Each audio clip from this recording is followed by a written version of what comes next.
आज का टॉपिक है इम्परफेक्शंस इन सॉलिड्स या क्रिस्टल डिफेक्ट। ये क्रिस्टल डिफेक्ट क्या है, कितने टाइप्स के हैं, कैसे डेवलप होंगे, इन चीज़ों को अपने को इस वीडियो में पढ़ना है। तो सबसे पहले हम जानना चाहते हैं क्रिस्टल डिफेक्ट का मतलब क्या है। देखिए, हमने क्रिस्टलाइन सॉलिड्स को पढ़ा है।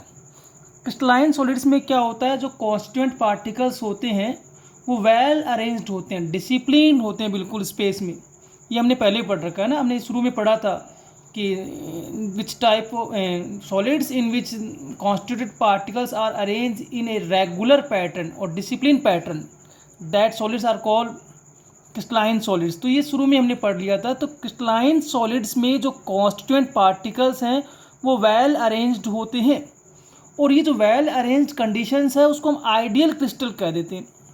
ठीक है, आइडियल क्रिस्टल हो गया। अब ये जो वेल अरेंज्ड कंडीशंस है ये 0 केल्विन टेम्परेचर पे तो पॉसिबल है, 0 केल्विन पर जैसे अपन नॉर्मल टेम्परेचर की ओर चलेंगे, रूम टेम्परेचर की ओर, नॉर्मल कंडीशंस की ओर आएंगे, तो because of heat, because of temperature, उसी क्रिस्टलाइन सॉलिड के कुछ पार्टिकल्स अपने एक्चुअल पोजीशन से डेविएशन शो करते हैं। यानी कि जो ओरिजिनल पोजीशन उनकी होनी चाहिए थी, जो आइडियल कंडीशंस में होनी चाहिए थी, वो वहाँ से हटकर कहीं और शो करते हैं। और बिकॉज ऑफ दिस उसमें क्या होता है, इरेगुलरिटीज डेवलप हो जाती है ना। और उसी इरेगुलरिटीज को हम कहते हैं इम्परफेक्शन इन सॉलिड्स या क्रिस्टल डिफेक्ट। तो सीधे शब्दों में आप यूँ समझ लें कि क्रिस्टलाइन सॉलिड्स में अगर आइडियल क्रिस्टल को इमेजिन करें, आइडियल क्रिस्टल को, तो उसमें जो कॉन्स्टिट्यूएंट पार्टिकल्स है वो वेल डिसिप्लिन अरेंजमेंट में होते हैं। और ये arrangement at the very low temperature 0 kelvin पर तो पॉसिबल है, बट नॉर्मल कंडीशंस में, नॉर्मल टेम्परेचर पे इनमें से कुछ पार्टिकल्स अपने एक्चुअल पोजीशन से डेविएशन करते हैं, और बिकॉज ऑफ दिस इरेगुलरिटीज आएगी पैटर्न में, और उसी इरेगुलरिटीज को हमने नाम दिया है क्रिस्टल डिफेक्ट या इम्परफेक्शंस इन सॉलिड्स। तो सीधी सी बात ये होगी कि एक आइडियल क्रिस्टल में पार्टिकल वेल डिसिप्लिन अरेंजमेंट में होते हैं, पर नॉर्मल कंडीशंस में ऐसा कोई आइडियल क्रिस्टल नहीं होता है। हर एक क्रिस्टल में कहीं ना कहीं थोड़ा बहुत डेविएशन हो जाएगा, जिससे क्रिस्टल्स में एक तरीके से इम्परफेक्शंस होगा, इरेगुलरिटीज होगी, और उसी इरेगुलरिटीज को हम नाम दे रहे हैं क्रिस्टल डिफेक्ट। तो अगर एक छोटी सी डेफिनेशंस के तौर पे अगर अपन देखें तो हम ये कह सकते हैं, देखिए, any deviation, any deviation in ideal arrangement of constituent particles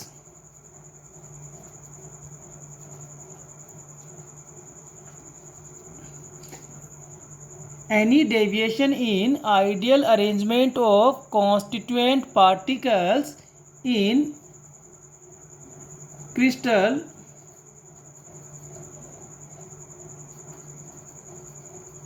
produce defect.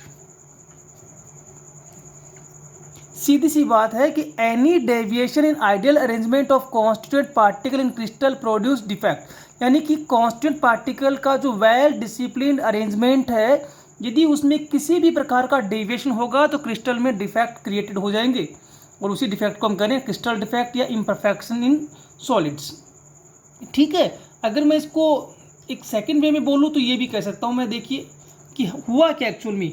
हुआ तो ये ना कि पार्टिकल्स 0 केल्विन पे तो वेल अरेंज थे, बिल्कुल वेल अरेंज थे, पर 0 केल्विन से अबाउ टेम्परेचर पे जैसे हम आगे बढ़े तो पार्टिकल्स में कुछ डेविएशंस हो रहा है, कुछ इरेगुलरिटीज आ रही है, यानी कि रेगुलर पैटर्न में कहीं कहीं इरेगुलरिटीज आ रही है, और उसी इरेगुलरिटीज की वजह से आइडियल क्रिस्टल नहीं रहा, उसमें डिफेक्ट्स क्रिएटेड हो गए। तो मैं ये भी कह सकता हूँ कि the irregularities in ideal arrangement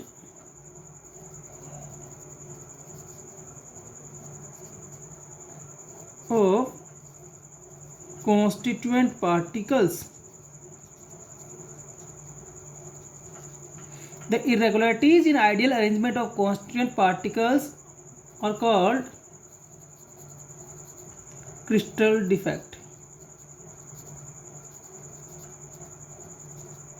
clear? तो एक्चुअल में हम ये भी कह सकते हैं कि किसी भी क्रिस्टल डिफेक्ट में जो इरेगुलरिटीज हो रही है उसी का नाम क्रिस्टल डिफेक्ट है। ठीक है, और क्रिस्टल डिफेक्ट मेनली टेम्परेचर की वजह से हो सकता है, ये अपन पहले जानते हैं। अब देखिए ये जो क्रिस्टल डिफेक्ट्स है इनकी दो बड़ी क्लासेस अपन पढ़ेंगे। देखिए उसमें एक है पॉइंट डिफेक्ट, मैं इसको एटॉमिक डिफेक्ट भी कह सकता हूं। ठीक है,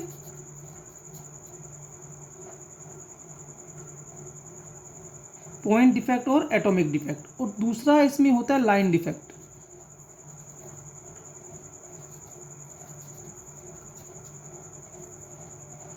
ठीक है, तो दो पॉइंट हमने देखे हैं, point defect and line defect.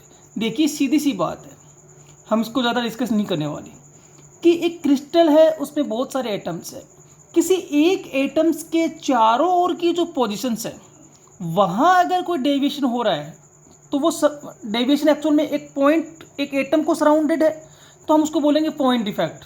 और यदि किसी एटम्स की पूरी रो में अगर कहीं डिफेक्ट आ रहा है तो हम उसको बोलेंगे लाइन डिफेक्ट। ये तो इजी हो गया कि point defect means defect obtained surround a point और सराउंड एन एटम, यानी कि एक एटम के चारों ओर की जो आइडियल अरेंजमेंट थी वहाँ अगर कोई डिफेक्ट क्रिएट हो रहा है तो which is called point defect.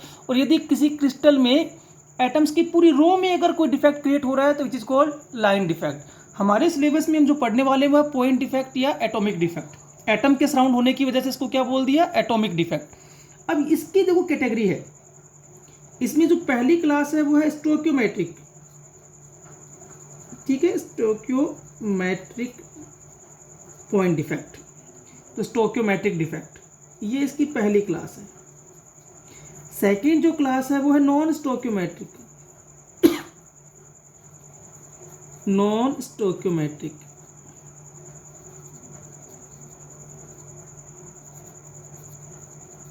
और जो थर्ड कैटेगरी है इसमें वो है हमारी इम्प्योरिटी डिफेक्ट। तो तीन कैटेगरी है जिनको अपने को पढ़ना है, तीन क्लास है पॉइंट डिफेक्ट के। वो है, सबसे पहला क्लास है स्टोक्योमेट्रिक डिफेक्ट, दूसरा क्लास है नॉन स्टोक्योमेट्रिक डिफेक्ट और तीसरा क्लास है इम्प्योरिटी डिफेक्ट। ठीक है, क्लियर। तो पॉइंट डिफेक्ट को हमने तीन क्लास में डिवाइड कर दिया।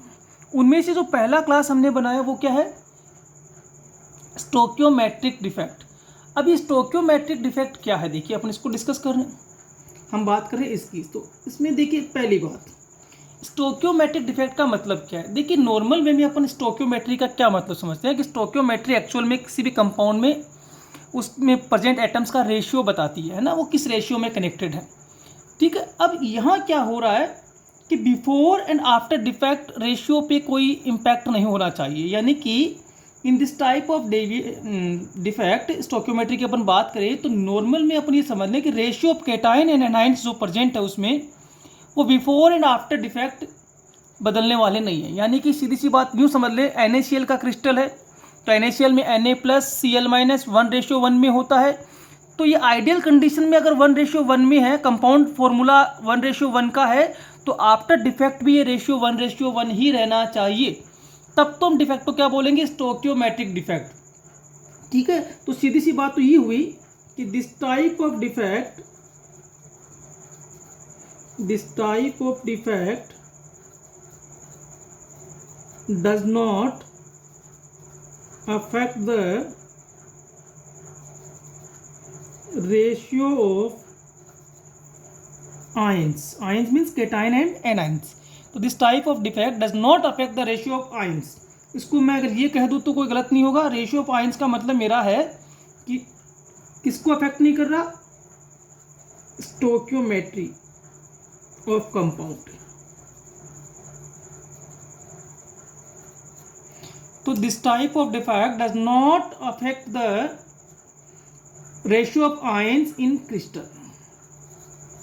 पहली बात, तो किस टाइप के डिफेक्ट को हम स्टोक्योमेट्री मान सकते हैं कि एक ऐसा डिफेक्ट जो क्रिस्टल में प्रेजेंट कैटायन एंड एनायन के रेशियो को चेंज नहीं करता है, वो सेम ही रहेगा, यानी कि before defect and after defect ratio बदलने वाला नहीं है। पहली बात तो ये है ना, तो मैं ये लिख सकता हूँ एक्चुअल में कि before and after defect crystal have same ratio of ions। Main बात हो गई। सेकंड वाली बात ध्यान रखना कि स्टोइकियोमेट्रिक डिफेक्ट अगर डेवलप हो रहा है तो रेशियो ऑफ आयंस पे कोई इम्पैक्ट देखने को नहीं मिलेगा, वो अनचेंज्ड ही रहने वाला है। और तीसरी बात कि mainly this type of defect obtained because of high temperature। ठीक है ना, तो mainly this type of defect obtained because of high temperature, so also known as thermodynamic defect। तो ये तीन बड़ी बातें निकल के सामने आ गई हमारे पास, उनको फिर से देख लें कि स्टोइकियोमेट्रिक डिफेक्ट में क्या क्या हो रहा है। पहली बात, अगर किसी क्रिस्टल में आयंस का रेशियो अक्स रेशियो वाई है, मान लें हम बिफोर डिफेक्ट आइडियल कंडीशंस में जो रेशियो है कैटायन एंड एनायंस का वो अक्स रेशियो वाई है, तो वो आफ्टर डिफेक्ट भी अक्स रेशियो वाई ही रहने वाला है, तो हम उस टाइप के डिफेक्ट को बोलेंगे स्टोइकियोमेट्रिक डिफेक्ट। यानी कि बिफोर एंड आफ्टर डिफेक्ट जो कंडीशंस है रेशियो ऑफ आयंस की वो अनचेंज्ड रहने वाली है। And third, this type of defect mainly obtain because of high temperature, और टेम्परेचर रिलेटेड होता है थर्मोडायनेमिक्स से, इसलिए इसको हमने थर्मोडायनेमिक्स डिफेक्ट भी बोला है। ठीक है, कोई डाउट नहीं है। अब देखिए स्टोइकियोमेट्रिक डिफेक्ट्स को हम फिर से डिवाइड करेंगे। इस वाली कंडीशंस की बात हो रही है, इसको हम डिवाइड करेंगे। पहला वैकेंसी डिफेक्ट, ठीक है। दूसरा क्लास इसका बनाएंगे इंटरस्टिशियल डिफेक्ट, ठीक है।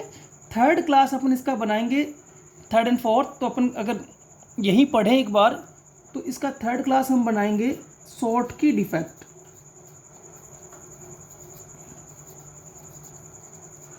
और फोर्थ क्लास हम बनाएंगे इसका फ्रैंकल डिफेक्ट। तो कुल मिला के हमने स्टोइकियोमेट्रिक डिफेक्ट के 4 क्लास बना दिए, vacancy defect, interstitial defect, Schottky defect and Frenkel defect. ठीक है, तो शुरुआत हुई थी हमारी कि क्रिस्टल डिफेक्ट क्या है, तो बड़ा इजीली हमने कहा कि किसी भी प्रकार का इरेगुलरिटी इन पैटर्न वो डिफेक्ट कहलाएगा। फिर हमने कहा कि ये 2 टाइप्स के हो गए, पॉइंट और लाइन। तो एक एटम के सराउंड आइडियल अरेंजमेंट में डेविएशन पॉइंट डिफेक्ट, पूरी रो ऑफ एटम्स अगर अफेक्टेड हो रही है तो वो लाइन डिफेक्ट हो गया। फिर हमने पॉइंट डिफेक्ट को 3 क्लास में डिवाइड किया, stoichiometric, non stoichiometric and impurity defect. आज इस वीडियो में हम किसका स्टडी करना चाहते हैं, स्टोइकियोमेट्रिक डिफेक्ट का। स्टोइकियोमेट्रिक डिफेक्ट के बारे में जो बड़ी बातें हैं वो क्या है, पहली बात तो ये कि ये इस प्रकार का डिफेक्ट है जो कैटायन एंड एनायंस के रेशियो को अफेक्टेड नहीं करता है। इसका मतलब आफ्टर डिफेक्ट भी आयंस का रेशियो वही रहेगा जो उस कंपाउंड के फॉर्मूले में है, वो अनचेंज्ड रहने वाला है। दूसरा जो बड़ी बात है वो ये कि ये इस प्रकार के डिफेक्ट मेनली हमें हीटिंग की वजह से दिखाई देते हैं, तो हमने इनको थर्मोडायनेमिक डिफेक्ट भी बोला। अब इसको हमने कितने कैटेगरी में डिवाइड कर दिया, 4 category, vacancy defect, interstitial defect, Schottky defect and Frenkel defect. तो हम जो सबसे पहले पढ़ रहे हैं वो है हमारा नंबर 1 वैकेंसी डिफेक्ट।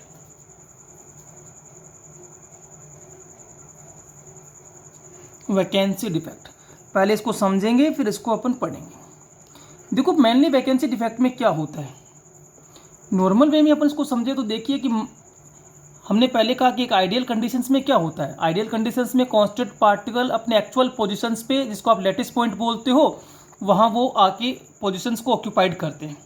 ठीक है, तो during the formation of crystal क्या हुआ, ये वाली स्थिति हो गई। मान लो कि यहाँ एक पार्टिकल है, फिर एक पार्टिकल यहाँ है, फिर एक पार्टिकल यहाँ है, एक पार्टिकल यहाँ है। तो ये क्या है, लैटिस पॉइंट मान सकते हैं ना इनको, कि पार्टिकल जहाँ पोजीशंस को ऑक्यूपाइड करता है वही तो क्रिस्टल लैटिस में लैटिस पॉइंट कहलाते हैं। तो ये लैटिस पॉइंट हो गया क्रिस्टल लैटिस में एटम्स का, आयंस का, या यूँ कह दें एक तरीके से कांस्टेंट पार्टिकल का पोजीशन है। फिर एक यहाँ है, तो यहाँ भी होना चाहिए क्योंकि डिसिप्लिन ऑर्डर है, फिर यहाँ है, फिर यहाँ है।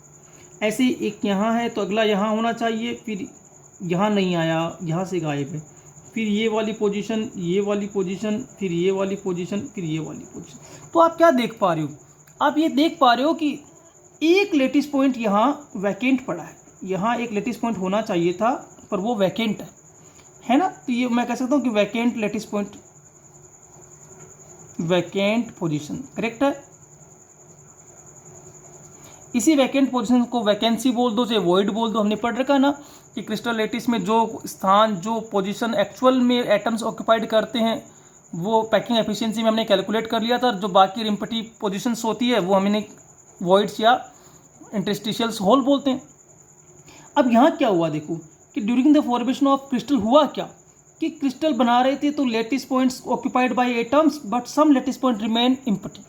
कुछ लेटिस पॉइंट क्या हो गए, वैकेंट रह गई। और वैकेंट रहने की वजह से क्या ये इरेगुलरिटी नहीं आ रही, बिल्कुल आ रही है। क्योंकि रेगुलर पैटर्न में तो क्या होता, एक आइडियल कंडीशन अगर होती तो यहाँ एक कांस्टेंट पार्टिकल और होना चाहिए था पर उसकी पोजीशंस यहाँ नहीं है।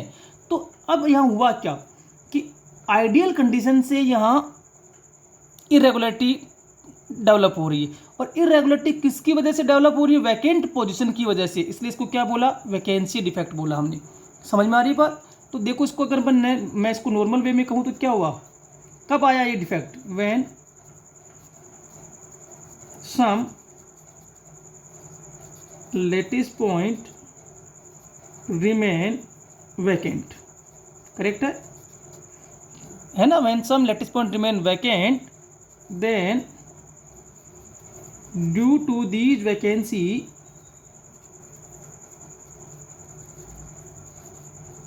डिफेक्ट डेवलप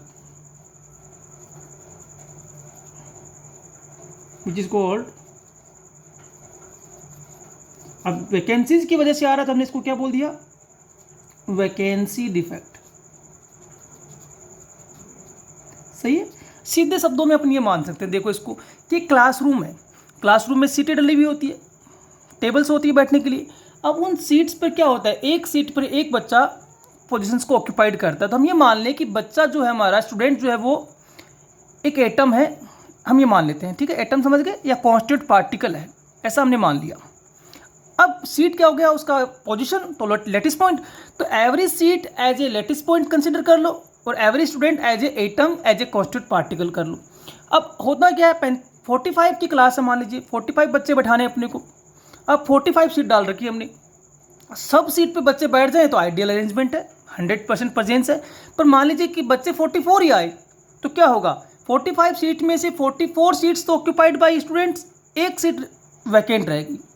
वैकेंट सीट की वजह से क्या आइडियल कंडीशंस बन पाई क्लास की, नहीं बन पाई। वहाँ एक बच्चा होना चाहिए था अरेंजमेंट के अकॉर्डिंग, तो पर वहाँ नहीं है तो वैकेंसी क्रिएट हो गई, वो खाली जगह रह गई। And due to this vacancy ideal arrangement में इरेगुलरिटी शो हो रही है और which is calling vacancy defect.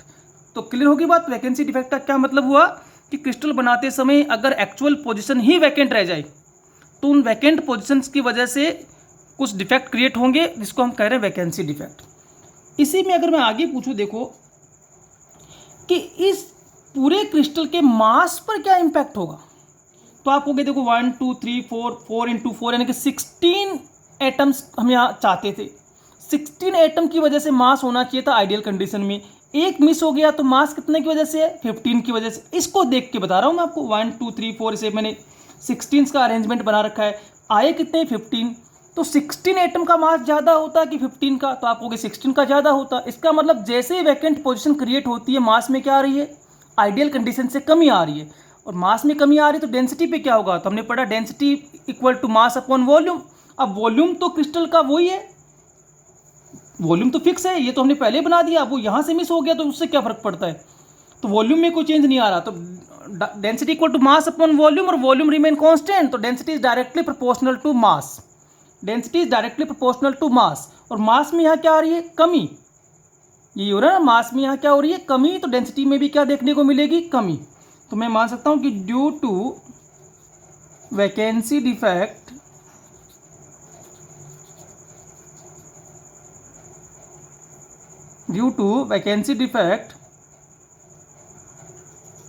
Density of crystal decreases. याद रखना, due to vacancy defect density of crystal decreases. And third point को भी थोड़ा सा ध्यान देना कि देखो अपने मन में क्वेश्चन बनता है कि सर वैकेंसी डिफेक्ट कब हो सकता है, चांसेस कब है। तो हो सकता है इस क्रिस्टल को मैंने हिट किया और हिट की वजह से यहाँ के पार्टिकल को एनर्जी मिल गई, and due to kinetic energy वो जंप करके क्रिस्टल से बाहर आ गया, ऐसी पॉसिबिलिटीज़ है। तो मेनली यहाँ चांस किसकी वजह से है, on hitting.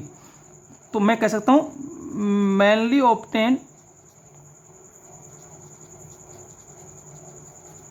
Because of heating, है ना।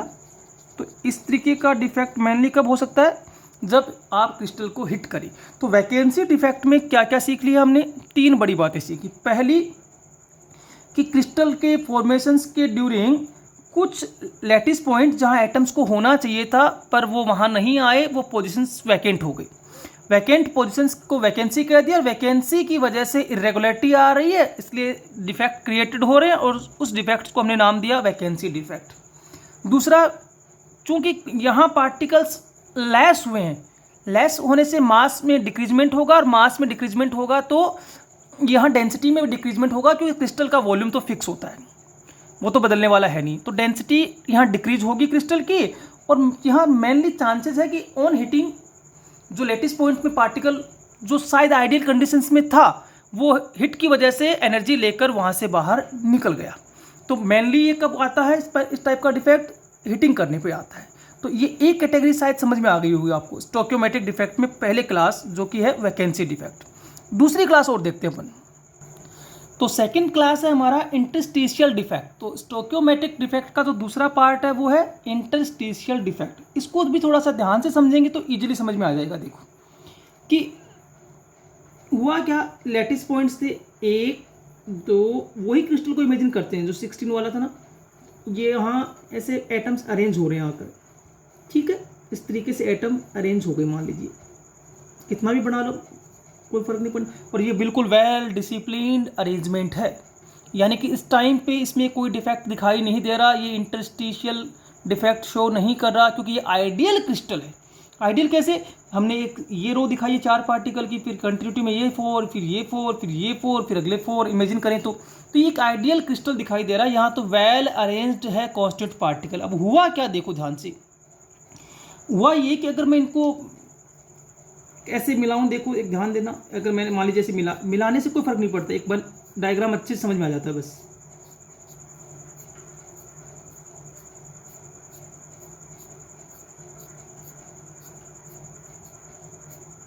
तो ये एक क्रिस्टल है, क्रिस्टल में ये पोजीशन लैटिस पॉइंट कहलाएगी, क्योंकि यहाँ कौन है, कांस्टेंट पार्टिकल है। तो ये सारे क्या है, जो पर्पल कलर में दिखाई दे रहे हैं, ये कांस्टेंट पार्टिकल का पोजीशन है, लैटिस पॉइंट है। अब हुआ क्या कि लैटिस पॉइंट को जहाँ आने थी वहाँ आ गए, पर एक लैटिस पॉइंट मान लीजिए कहीं भी आके फंस गया, यहाँ आके फंस गया, तो ये लैटिस पॉइंट कहाँ है, एक्स्ट्रा कॉन्स्टिट्यूएंट पार्टिकल, एक्स्ट्रा है ना, सीट तो थी नहीं इसके पास बैठने के लिए, तो extra constant particle present at voids या इंटरस्टिशियल होल, एक ही बात है, वॉइड जिनको कह रहे हो खाली जगह को, वही इंटरस्टिशियल होल या साइट है। तो हुआ क्या, ये वैकेंसी का बिल्कुल ऑपोजिट हो गया। वैकेंसी में तो क्या हो रहा था कि एक्चुअल पोजीशन जो थी, जो लैटिस पॉइंट्स थे, जो सीटें थी, वही वैकेंट रह गई थी।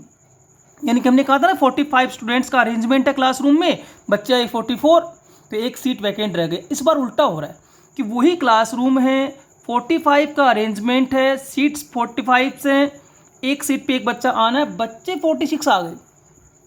तो क्या हुआ, 45 ने तो अपनी पोजीशंस को ऑक्यूपाइड कर लिया, वो तो वेल अरेंज्ड डिसिप्लिन ऑर्डर में आके बैठ गई। वो जो एक बच्चा एक्स्ट्रा आया, उन्होंने क्या किया, रोज के बीच में जो खाली जगह पड़ी थी, है ना, एक रो, दूसरी रो, तीसरी रो, हर रो के बीच में क्या है, वैकेंट स्पेसेस होते हैं ना क्लासरूम में, उसने अपनी चेयर बीच में डाल दी, वो बीच में बैठ गया। अब आप मुझे बताइए, जब वो क्लासरूम में 45 के अरेंजमेंट में 46 नंबर जो स्टूडेंट आके जो बीच की जगह में बैठा है, तो क्या उसने आइडियल जो अरेंजमेंट था उसको डिस्टर्ब नहीं किया? बिल्कुल किया है। और आइडियल अरेंजमेंट में जो डिस्टर्बेंस हुई है उसी का नाम तो डिफेक्ट है। अब ये डिफेक्ट किसकी वजह से आया? डिफेक्ट इसलिए आया क्योंकि extra particle occupied interstitial hole, and due to this defect is called interstitial defect.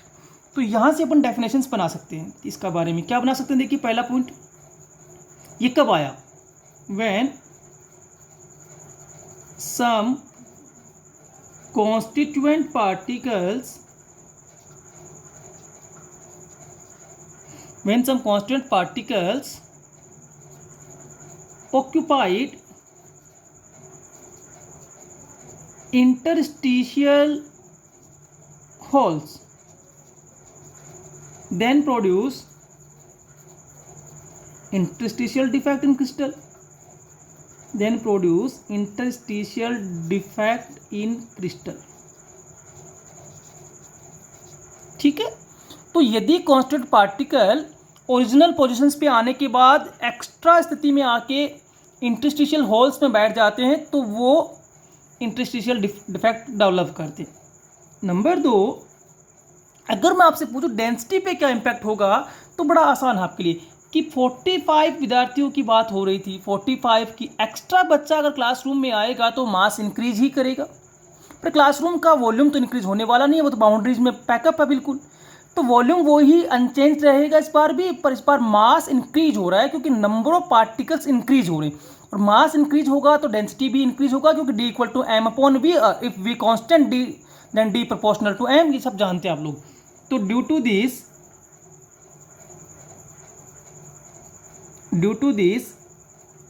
Density increases, correct है ना? तो इस बार डेंसिटी इंक्रीज होगी, पर हाँ हिटिंग से ऐसा डिफेक्ट आएगा मैं नहीं मानता। हिट करके पार्टिकल जंप कर जाए बाहर पॉसिबल है, पर बाहर से पार्टिकल को हिट करके अंदर लाना शायद पॉसिबल हो नहीं हो, इसलिए मैं हिटिंग की बात यहाँ नहीं करने वाला।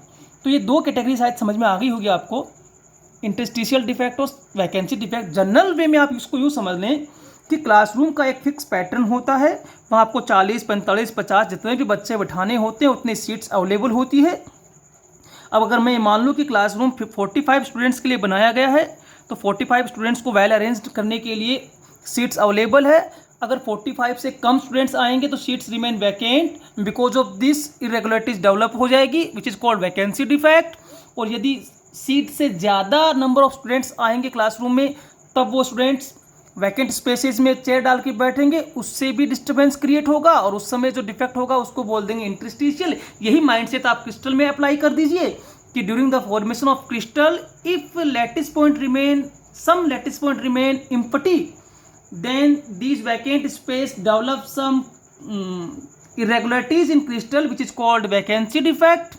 और वैकेंसी डिफेक्ट में क्या हो रहा था कि क्रिस्टल से पार्टिकल बाहर निकल गए तो मास में डिक्रीजमेंट होगा, तो 100% डेंसिटी में भी डिक्रीजमेंट देखने को मिलेगा। इंटरस्टिशियल में क्या हो रहा है कि जितने भी लैटिस पॉइंट्स है they are occupied by atoms, they are occupied by constant particle, but some extra particles occupied the interstitial hole या voids, and due to this defects produce in crystal which is called interstitial defect, and because of this density increases. तो ये दो types हो गए short की defects के। Next video में हम 2 टाइप्स और पढ़ेंगे विच इज शॉर्ट की डिफेक्ट एंड स्टोइकियोमेट्रिक के 2 टाइप्स हैं, वैकेंसी एंड इंटरस्टिशियल। 2 रिमेनिंग है जो हम अगले वीडियो में पढ़ने वाले हैं। वो 2 कौन से हैं? शॉर्ट की डिफेक्ट एंड फ्रैंकल डिफेक्ट्स। पर हाँ, डिफेक्ट बोर्ड एग्जामिनेशन के लिए बड़े इंपॉर्टेंट्स होते हैं, यहाँ से क्वेश्चन आते हैं, तो आप इसको थोड़ा ध्यानपूर्वक पढ़ेंगे। इस वीडियो को अच्छे से पढ़ लेंगे तो नेक्स्ट वीडियो में हम लोग शॉर्ट की एंड फ्रैंकल को कर लेंगे और फिर अपना आगे की कैटेगरी वाइज पढ़ते जाएंगे। तो आज के लिए इतना ही है।